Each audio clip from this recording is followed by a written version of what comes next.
少了一页少了一页 ok 页นั่นคือតំពរណាដល់គ្នាសោហ្នឹងគឺខ្វះកន្លែងហ្នឹងមកខ្វះណាខ្វះមួយតំពរអូខេដូចថាយើងទិញសភៅទិញអីចឹងទៅ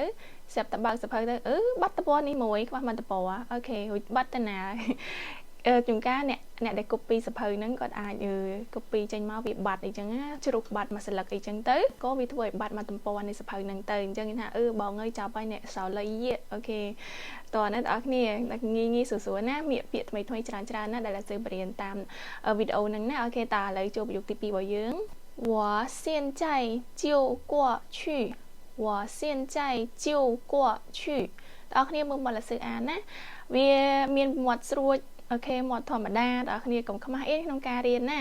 អូខេសៀនចៃហ្នឹងគឺឥឡូវនេះខ្ញុំនឹងទៅឥឡូវនេះអូខេគាត់ឈីហ្នឹងគឺទៅដល់គ្នាណាបើសិនជាយើងបកទៅវាថាគាត់ឈីហ្នឹងកន្លងផុតទៅតើណា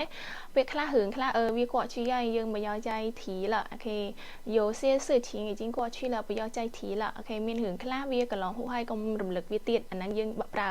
បែបហ្នឹងយើងបកបែបហ្នឹងតើណាតែក្នុងកលតិស័កនេះយើងអត់បកអញ្ចឹងទេជីវគាត់ឈីសៀនចៃជីវគាត់ឈីណា我现在就过去ឥឡូវខ្ញុំទៅឥឡូវហ្នឹងឯងមិនបាច់ចាំប្រាប់ទេកុំបខំពេកណាអូខេយើងប្រាប់បែបហ្នឹងបើថាគេដាស់គេរំលឹកយើងគេទឿនយើងខ្លាំងណាយើងក៏ប្រើភាសាមកប្រយោគហ្នឹងទៅយើងនិយាយបែបហ្នឹងថាបងអើយកុំទឿនពេកណា我现在就过去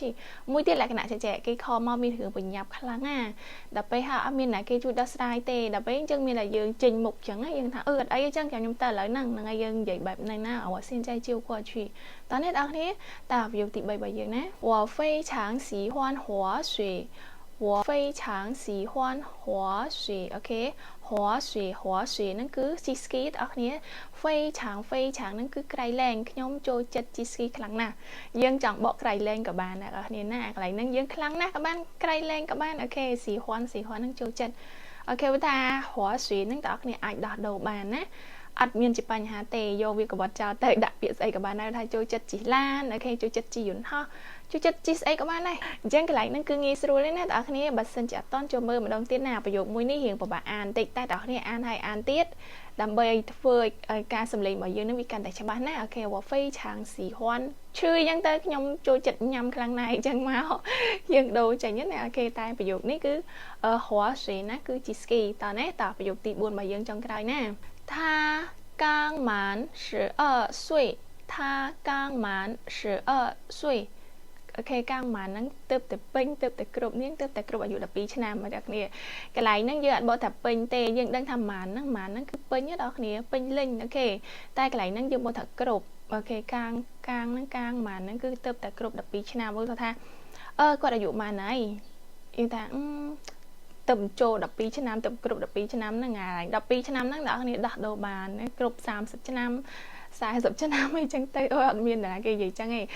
ភាគច្រើនគេសួរប្រយោគហ្នឹងដើម្បីសួរទៅកាន់អ្នកដែលគាត់មើលទៅរៀងក្មេងៗណាកូនក្មេងជាពិសេសក្មេងៗហ្នឹងឯងមើលទៅធំណាប៉ុន្តែយើងថាអត់ទេគាត់ទៅតែគ្រប់12ឆ្នាំហ្នឹងហើយយើងច្រឡំថាដូច5 10 8 10អីចឹងណាតែគាត់ទៅតែគ្រប់12ឆ្នាំទេអូខេងាយស្រួលបងប្អូនណាអូខេចាំជួបគ្នាវីដេអូក្រោយបើអត់ទាន់ឆាតមកលាសឺបងប្អូនណាបាយបាយបងប្អូនចាំជួបគ្នាវីដេអូក្រោយ